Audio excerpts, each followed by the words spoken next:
Halo pengamat militer Indonesia, kembali lagi bersama Catatan Buruh 89. Di video kali ini admin akan bahas tentang Indonesia ternyata dikepung 13 pangkalan militer AS yang berada di negara-negara sekutu AS.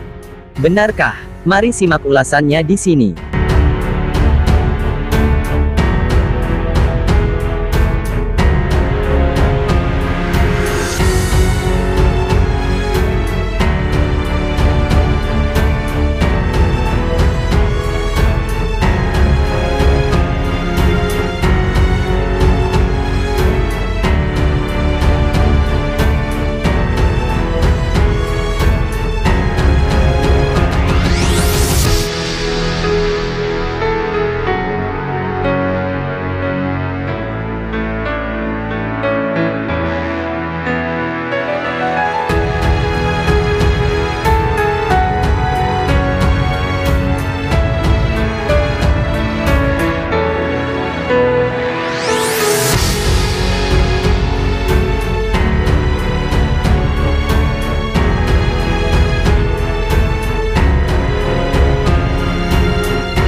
Indonesia memang tak pernah punya masalah serius dengan Paman Sam. Namun, sadar atau tidak Indonesia ternyata dikepung 13 pangkalan militer AS yang berada di negara-negara sekutu AS. Menurut Koni Rahakundini Bakri, pengamat pertahanan Indonesia sudah terkurung oleh pangkalan-pangkalan AS yang berada di Pulau Christmas, Pulau Cocos, Darwin, Guam, Filipina, Malaysia, Singapura, Vietnam, Kepulauan Andaman dan Nicobar. Setidaknya ada 13 pangkalan militer Amerika yang mengelilingi Indonesia. Pangkalan militer AS di Singapura merupakan yang terdekat dengan wilayah teritorial Indonesia. Maklum, Singapura tak jauh dengan Provinsi Riau Kepulauan. Namun, Departemen Pertahanan AS pernah membantah keberadaan pangkalan militer di Singapura ini. Menurut mereka, yang ada hanyalah Komando Pusat Logistik Pasifik Barat dan Pusat Angkatan Laut Regional Singapura. Keduanya terletak di Pelabuhan Singapura di Sembawang. Memang, Sembawang, nama pangkalan itu, dijadikan gudang logistik bagi kapal-kapal armada ke-7 Angkatan Laut AS yang beroperasi di sekitar Asia Pasifik. Keberadaan Sembawang sangat mendukung logistik bagi kapal-kapal AS yang berada di sekitar Samudera Hindia dan Samudera Pasifik. Pada awalnya, Sembawang dibangun oleh pemerintah kolonial Inggris dengan pertimbangan merupakan daerah yang sangat strategis bagi perdagangan di Asia Tenggara. Angkatan Laut Inggris pun membangun pangkalan angkatan lautnya di Singapura antara tahun 1923 hingga 1939. Selain di pelabuhan, militer AS pun diperbolehkan masuk di pangkalan udara milik Singapura. Sebut saja di Pangkalan Udara Paya Lebar. Di sini, Angkatan Udara dan Jawatan Udara Marinir AS diberi fasilitas. Mereka memiliki kantor administrasi, logistik dan pendukung bagi skuadron latihan tempur ke-497. Bahkan, Pangkalan Udara Paya Lebar dioperasikan oleh Satuan Penerbangan Amerika. Sebenarnya, keberadaan militer AS di Singapura bukan hal baru bagi Indonesia.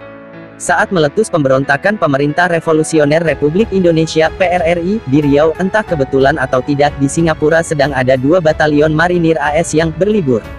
Pasukan dengan senjata lengkap itu siap diterjunkan ke Riau jika instalasi minyak perusahaan Caltex milik AS terancam. Namun, kekhawatiran ini tidak terjadi. Pada tahun 1990, AS membuat kesepakatan dengan Singapura untuk menjadikan Sembawang sebagai pangkalan militer. Angkatan Laut dan Angkatan Udara AS boleh ditempatkan di sana.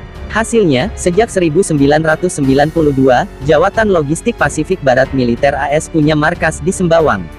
Keberadaan pangkalan militer tentu menguntungkan Singapura. Negara pulau itu pun aman. Singapura bahkan menjadi negara yang dilibatkan AS dalam pengembangan teknologi pesawat tempur terbarunya. Perekonomian sebagian masyarakat di dekat pangkalan tentu terangkat. Minimal membuat usaha berupa tempat hiburan bagi personel militer AS yang jauh dari kampung halaman. Pada tahun 2012, menurut Departemen Pertahanan AS, di Singapura hanya terdapat 180 personel. Di antaranya 142 personel Angkatan Laut, 17 Marinir, 8 Angkatan Darat dan 13 Angkatan Udara. Lain di Singapura, lain lagi di Australia. Jika di Singapura hanya logistik, di Australia, Marinir AS disiapkan secara khusus. Menurut Departemen Pertahanan AS, sebelum tahun 2012, terdapat 183 personel di Australia. Kebanyakan personel Angkatan Udara. Komposisi itu nampaknya akan berubah. Sebab pada tahun 2011, AS berencana mengirim 2.500 personel marinir ke Darwin. Di antaranya bakal ditempatkan di Pulau Kokos, yang dekat dengan perairan Indonesia. Pada Maret tahun 2012, Komandan Gugus Pacific Corps Marinir AS Letnan Jenderal Duane Thiessen mengatakan, pangkalan Korps Marinir AS di Darwin, Australia yang hanya berkekuatan 1 kompi atau sekitar 250 personel akan ditambah secara bertahap, menjadi 1 divisi atau sekitar 2.500 personel hingga 2014. Pernyataan Thiessen itu diperlunak Duta Besar Amerika Serikat untuk Indonesia, Scott Marcial. Menurutnya, Darwin bukan pangkalan militer karena Indonesia merupakan negara sahabat dan AS ingin membangun hubungan yang lebih bersifat kemitraan dengan Indonesia. Kami tidak ada niat atau keinginan mendirikan pangkalan militer di dekat Indonesia, karena bukan hubungan itu, militeristik, yang kami inginkan, melainkan kemitraan, kata Marcial pada Desember tahun 2012. Masih menurut Marcial, penempatan pasukan marinir di Darwin merupakan bagian dari rotasi personel marinir dari Okinawa, Jepang yang merupakan pangkalan militer terbesar di Asia Pasifik. Apalagi personel marinir terbanyak di tahun 2011. Terdapat lebih dari 18.000 personel marinir menurut data Departemen Pertahanan Amerika. Selain di Australia, posisi militer AS juga terdapat di Kepulauan Diego Garcia, yang berada di tengah Samudera Hindia. Terdapat sekitar 500 personel militer AS. Sebagian besar angkatan laut dan sedikit angkatan udara. Lokasi terdekat lainnya adalah Filipina yang dianggap sebagai koloni abadi AS.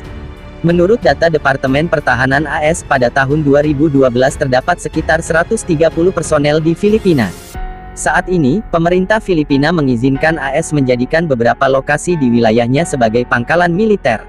Termasuk pulau-pulau di dekat Laut China Selatan sebagai pangkalan militer. Kesepakatan terjadi setelah sengketa wilayah antara Filipina dengan Republik Rakyat China soal kepemilikan Pulau Karang. Kebijakan ini tentu bertolak belakang dengan kebijakan saat Presiden Corazon Aquino berkuasa. Pada tahun 1991, pangkalan militer AS di Filipina ditutup.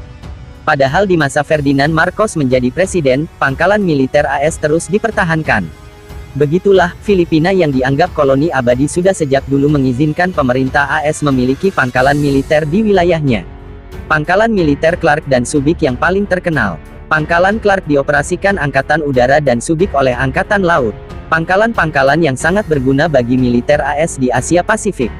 Nah, itulah ulasan yang bisa catatan Buruh 89 berikan. Jika menurut kalian bermanfaat, silahkan like, komen, share dan subscribe. Aktifkan juga lonceng notifikasinya agar kalian jadi orang pertama yang tahu update berita terbaru lainnya dari kami. Terima kasih.